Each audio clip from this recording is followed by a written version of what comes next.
All right, today is week one. We are finally here. We're through the pre-training week, which had tons of great content, super valuable, but a lot of mindset stuff. And probably if you're like me, you're just ready to get to the meat of it, start building your funnels, start thinking about bringing in traffic, all of those things, which is why you probably signed up for this challenge to begin with. So I want to jump right in. This is offer hacking that we're looking at today.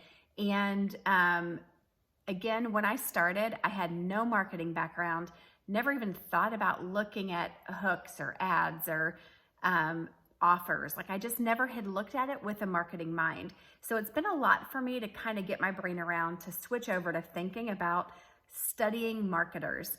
And I wish that I could go back and tell myself to really pay attention to this section because I didn't. I kind of skimmed through it a little bit. I should know that Russell Brunson knows what he's doing. I need to follow what he tells me because this is his whole life study. But I didn't. I just kind of flippantly did it. I did it about halfway. And now when I look back at some of the mistakes that I have made over the last, almost a year now since I've been doing this, a lot of it could have been avoided by doing better with my offer hacking. In fact, when I looked through my notes, a fair amount of the offer hacking that I did wasn't even in my field. It wasn't even in my niche where I'm going into. So the first thing is, of course, identifying where you want to focus. And if you're like me, you might have a lot of things that you're passionate about, that you love. For me, when I first started doing this, I was thinking about, do I want to focus on the keto lifestyle? Do I want to focus on parenting? I love scrapbooking.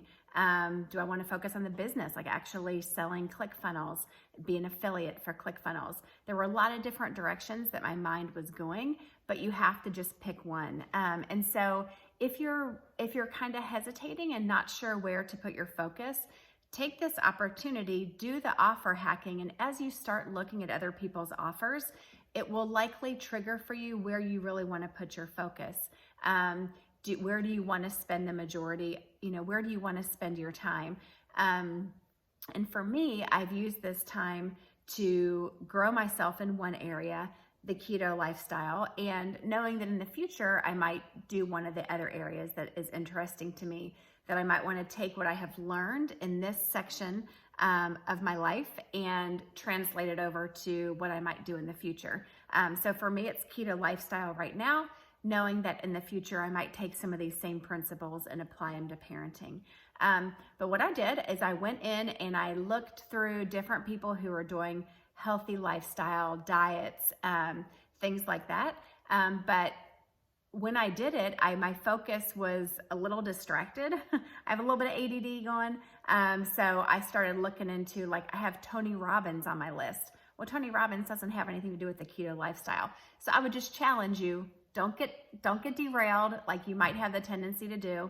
I think oftentimes entrepreneurs can get easily distracted by all that's out there. Stay laser focused.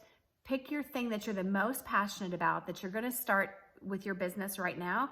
And maybe if you're like me and you're passionate about multiple things, just realize that this could be your learning area right now. And in the future, you might look at other things. Like for me, personal development was something I thought about looking at in the future.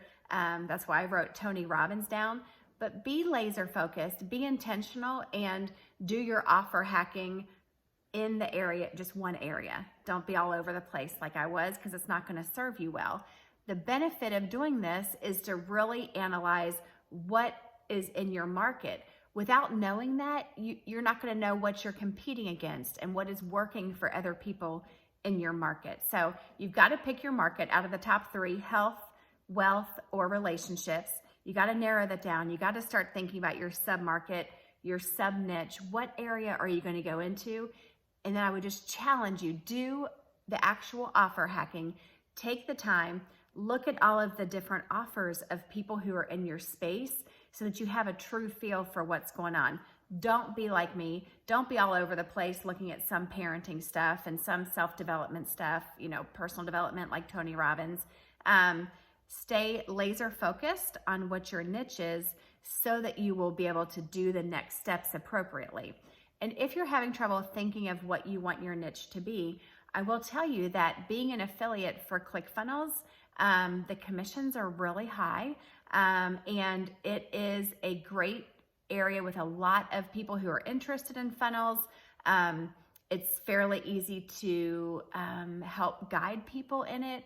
So if you're completely at a loss, do what Russell says and actually become an affiliate for ClickFunnels, because even if that's like your main focus right now, it's something that's easy to tailor down the road. So for me, my main focus is the keto lifestyle, but because I am growing my business with ClickFunnels, I naturally just share it with other people. And so I also am getting affiliate commissions for ClickFunnels at the same time. So if you can't figure out what else to do, at least do the affiliate for ClickFunnels, which you can use as a back burner later. So I hope that helps.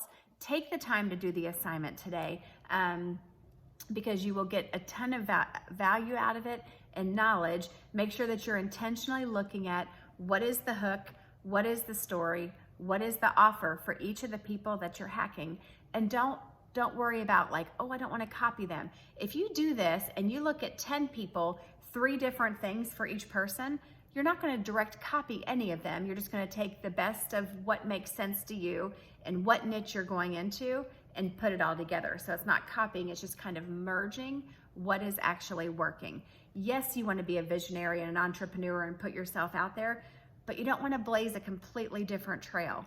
Let the people who have gone before and gotten the arrows in their backs, let them pave the way for you to make your learning curve a little bit easier.